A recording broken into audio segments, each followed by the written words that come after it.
তারা বোমা মেরে উড়িয়ে দেবে, তারাই হচ্ছে আসল সন্ত্রাসী। উত্তার দশা জাতিটার, এদের তো সব শেষ হয়ে গেছে, সর্বত্র মার খাচ্ছে। আমি আর কি মারবো, এটা তো মরে গেছে অলরেডি। লোকের ভুল ধারণা, পৃথিবীতে সন্ত্রাসবাদ করেছে যারা, তারা সব উচ্চ শিক্ষায় আধুনিক শিক্ষায় শিক্ষিত মোল্লাগুলো। যদি মুসলিম সন্ত্রাসবাদের কথা বলে হয়, অন্য ধর্মের সন্ত্রাসবাদের ক্ষেত্রে একই রকম কথা। আপনারা দেখছেন নিউজ 16 ভারত, রাজনীতির অন্তরালে সত্যের সন্ধানে। আবারও দীর্ঘদিন পর 19 বছর পর আবারও ফিরে আসছেন, কি বলবেন?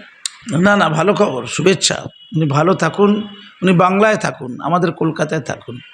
ওনার বাংলাদেশে যাওয়া হচ্ছে না। উনি আক্ষেপ করে বলেছেন, আমার সেকেন্ড বাড়ি, হোমল্যান্ড আমার সেকেন্ড, এই ভারতবর্ষ, এই বাংলা, এই কলকাতা। ভালোবাসার জায়গা ওনার, ওনার সাহিত্য চর্চার জায়গা, ওনার মনের খোরাক, হৃদয়ের খোরাক বাংলা, এই কলকাতা। ভালো থাকুন। উনি 19 বছর প্লাস উনি বাংলা থেকে বিতাড়িত হয়েছেন, কলকাতা থেকে। উনি বলেছেন 19 বছর আগে এমন সম্মান দিলে আমাকে ভালো হতো। না দিদি, 19 বছর আগে ওই ঘটনাটা না ঘটলে আপনাকে সম্মান এভাবে দেবে কেন? 19 বছর ধরে আপনার উপর যাতনা হয়েছে। কি যাতনা? বিষে বুঝিবেছে কিসে, তাই তো? আপনাকে যখন এই সর্পদংশন হলো, 19 বছর ধরে বিতাড়িত থাকতে হলো, তারপরেই তো মানুষের মমত্ব বেড়েছে। যত আপনি অত্যাচারিত হয়েছেন, কষ্ট পেয়েছেন, তত ভালোবাসার ডালি আপনাদেরকে উন্মোচিত হয়েছে। তাই পৃথিবীর ইতিহাসে এমন সাহিত্যিক বা লেখিকা বা লেখক আমি অন্তত দেখিনি, আমার জীবদ্দশা হয়তো নয়, যে একটা শহর থেকে, উনি তো ভারতেই ছিলেন এতদিন ধরে, মূলত ভারতে ছিলেন, মূলত এই দিল্লিতে ছিলেন, ধরুন চিত্তরঞ্জন পার্কের কাছে ছিলেন, সেখান থেকে কলকাতা, এমন কিছু বড় কিছু নয়। তো একটা রাজ্য থেকে একটা রাজ্যে এসেছেন, তার জন্য গোটা কলকাতা হোর্ডিংয়ে চেয়ে গেছে। কত লোক খরচা করেছে বলুন তো? আমার তো এই জন্মে করে দিন আমার জন্য একটা হোর্ডিংও কেউ বের করবেন না। ও খুবই তুচ্ছ মানুষ আপনার। তো আপনি কত উচ্চ ভাবুন তো? এত অজস্র হোর্ডিং আপনাকে যদি 19 বছর আগে এভাবে না তাড়াতো, আপনার এই হোর্ডিংটা হতো? ফলে 19 বছর ধরে আপনার প্রতি ভক্তি জন্মেছে, আপনার প্রতি আকর্ষণ জন্মেছে, আপনার প্রতি মমতা জন্মেছে, আপনার প্রতি সহমর্মিতা জন্মেছে। দিনের শেষে সত্যের জয় হয়, সত্যের জয় হয়েছে। আজকে আপনি তাই রবীন্দ্র সদনে। তবে কখনই ভাববেন না আমি কাজী মাসুমা আক্তার বা পল্লবী বা আর কেউ আপনাকে আনার জন্য এনটাইটেল। আপনাকে নিয়ে এসছে পশ্চিমবঙ্গের পরিবেশ। এই 3 মাস ধরে যে সরকার, শুভেন্দু অধিকারী সরকার, 3 মাস হয়েছে তো নাকি, প্রায় 3 মাস সরকার, সেই সরকার বদলের যে আবহ, এই আবহ আপনাকে আসতে সাহায্য করেছে। সেটা আপনার যে বাড়ির কাজের মাসি, সে চেষ্টা করলো, পারত। যদি শুভেন্দুবাবু তাকে বলতো তুমি নিয়ে আসো, সে করে দিত, এটা সভা করে দিত, কিচ্ছু না। ফলে এটা কোনো বিষয় না, এটা নিয়ে আল্লাহ দিতে হওয়ার কোনো জায়গা নেই, কারণ পরিবেশ তৈরি আছে। আর ঠিক 4ঠা মেয়ের আগে কারো ঘাড়ে মাথা ছিল না, করে লাটের মাটির পারেনি তো, 19 বছর তো পারেনি। 19 বছরের বড় একটা অংশ ধরে তো বিজেপি পশ্চিমবঙ্গে ছিল, পেরেছে কেউ? পারেনি। হ্যাঁ, আমাদের মতো কিছু লোক আওয়াজ করে, স্রোতের বিরুদ্ধে যায় বাংলার মাটিতে থেকে, তাই রক্তাক্ত হয়, তাই মৃত্যুর মুখে পড়ে। দেশকে ভালোবাসতে গিয়ে, দেশ মাতাকে ভালোবাসতে গিয়ে, আপনি যেমন সাহিত্যকে ভালোবাসতে গিয়ে বিতাড়িত হয়েছিলেন, সাহিত্যকে ভালোবাসতে গিয়ে, শিল্প সত্তাকে ভালোবাসতে গিয়ে, উদার মনস্কতাকে ভালোবাসতে গিয়ে, মুক্ত মনটাকে ভালোবাসতে গিয়ে একটা অংশের মানুষ আপনাকে দেখে দিয়েছিল। তাদের দরকার কী ছিল? সবসময় যে মতের মিল হতে হবে তেমন তো কোনো কথা নেই, মতের অমিল হতে পারে, এমনকি মনান্তর হতে পারে। মতান্তর বলছিলাম, মনান্তর হতে পারে, একদম ভালোবাসি না, ঘেন্না করি, তাও হতে পারে।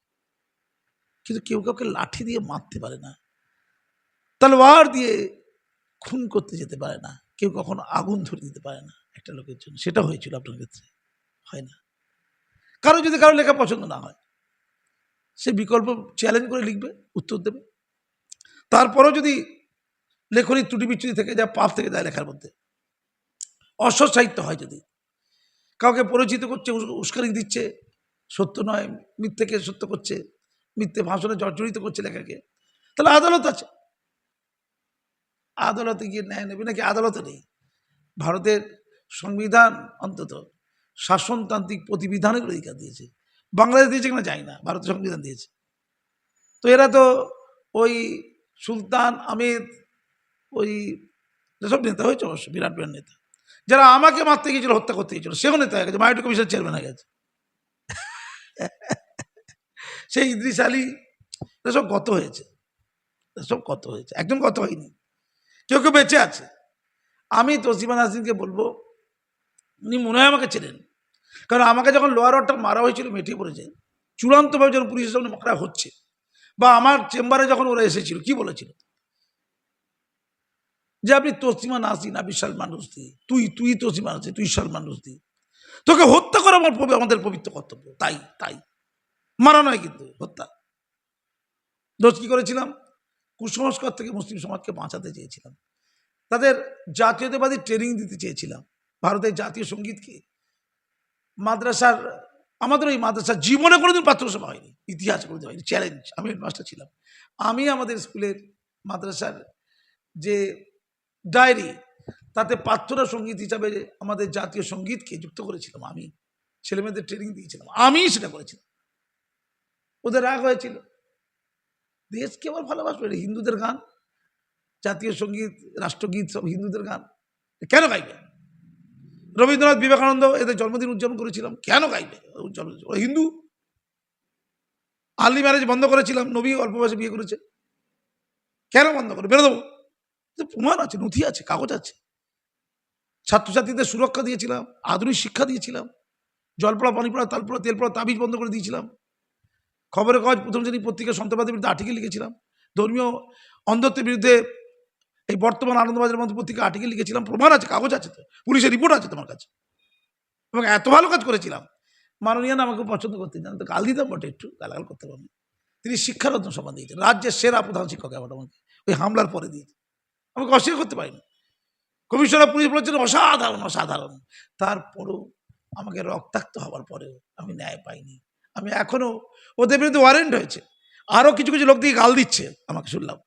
আমি তাদেরকে উপেক্ষা করব, না ঘৃণা করব, না সাহায্য করবো, এই তিনটে ভাবছি। কি কি বললাম?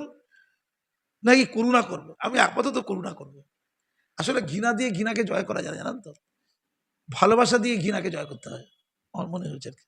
আমি এখন করুণা করছি, কি কুত্তার দশা জাতিটার, এদের তো সব শেষ হয়ে গেছে, সর্বত্র মার খাচ্ছে, আমি আর কি মারবো? এটা তো মরে গেছে অলরেডি।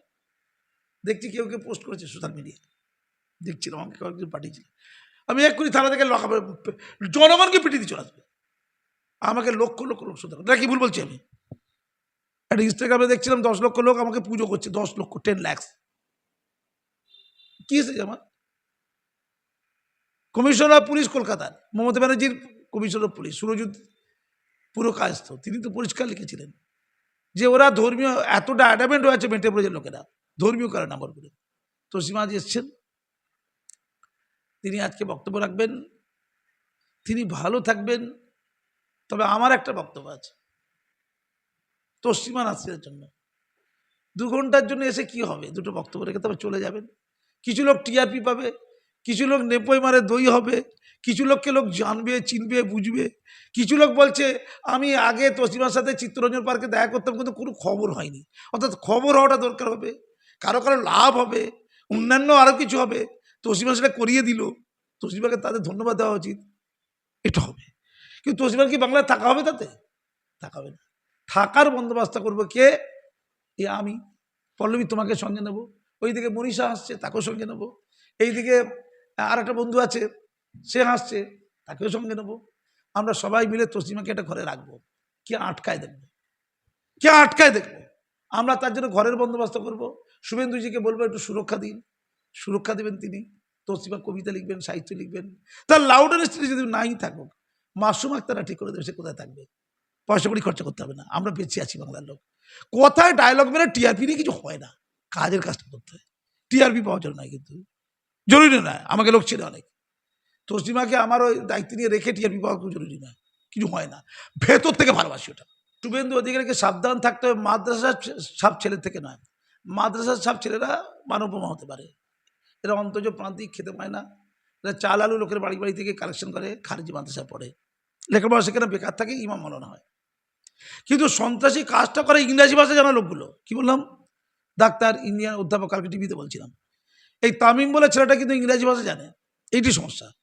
কোনো মুসলমান যখন শুভেন্দু অধিকারীর পাশে গিয়ে ইংরেজিতে কথা বলবে, সে ডাক্তার পরিচয় দেবে, আমাদের মতো শিক্ষক অধ্যাপক পরিচয় দেবে, ইঞ্জিনিয়ার পরিচয়, তার থেকে সাবধান থাকতে বলছে। তারা বোমের উড়িয়ে দেবে, তারাই হচ্ছে আসল সন্ত্রাসী। লোকের ভুল ধারণা, পৃথিবীতে সন্ত্রাসবাদ করেছে যারা, তারা সব উচ্চ শিক্ষায়, আধুনিক শিক্ষায় শিক্ষিত মোল্লাগুলো। যদি মুসলিম সন্ত্রাসবাদের কথা বলে হয়, অন্য ধর্মের সন্ত্রাসবাদের ক্ষেত্রে একই রকম কথা, একই উত্তর। আমি তাই তো বলছি, খারিজি করবে না, ওদের কিছু হয় না। ওগুলোকে পয়সা দেয়, এই যা তুই মানবমা হয়, তোর বাবা কি কিছু পয়সা দিয়ে দেবো, যেটা কাসাবের ক্ষেত্রে হয়েছে, মুম্বাই বিস্ফোরণ। তাকে জিজ্ঞাসা করো, হ্যাঁ গো তুমি তো বাচ্চা ছেলে, তুমি হঠাৎ করে এইসব করতে গেলে কেন? বলছে আমাকে বলে যে ভারতের সব পল্লবীরা আছে, মনীষারা আছে, এরা খুব দুষ্টু, এদের না, এরা কাফের, এদেরকে সব উড়িয়ে দেবো, মারতে বলে দিয়েছে। ওদেরকে মেরে দিলে, আর কৌশিক বলার যে আছে, সে হাসছে, তাকে মেরে দিলে বেহেশতে যাবে। কোথায় যাবে? আর বেহেশতে কত হুরপুরি আছে বলো তো, কত মজা, মদের নদী আছে, সাঁতার কাটবো, হুরপুরিদের নিয়ে সাঁতার কাটবো। এই পড়ি না, হুর বাত্র হুর প্রাপ্তি হওয়ার পরে ভাত্র হুর পেয়ে যাবে। আর বলে দিয়েছে তুমি চলে গেলে তোমার বাবা তো খেতে পায় না, তুমি তো মাদ্রাসা ছাপ, বাবা খেতে পায় না, তো তোমার বাবা আমার টাকা পয়সা দিয়ে দেবে, তারা মন দিয়ে খাবে, তো ভালো কাজ হলো না? একটু জান দিয়ে দিল, ঢিচা হয়ে গেল। এটা নাম সন্ত্রাসবাদ। এটা করালো কে? ওই ডাক্তার, ইঞ্জিনিয়ার, অধ্যাপক। তাই শুভেন্দু অধিকারীদের বলি, যখন ওই ডাক্তার, ইঞ্জিনিয়ার, অধ্যাপক ইংলিশে কথা বলতে আপনার পাশে যাবে, একটু সাবধানে থাকবে। তো ব্যাপারটা কিন্তু পরিষ্কার, যারা আমাকে মেরেছিল, যারা লোয়ার অর্ডার, তারা লেম্যান, তারা বোঝে না। তার পেছনে যারা করেছিল মুসলমান কিছু মাথা আর তৃণমূলী মাথা, দুজনই আধুনিক শিক্ষা শিক্ষিত। তার মধ্যে ইন্ধন ছিল হাসান ইমরানের, কলম পত্রিকার এডিটারের। সেই কলম পত্রিকার এডিটার, সে খুনিদের সাথে বৈঠক করছে, সে ছবি আছে আমার কাছে।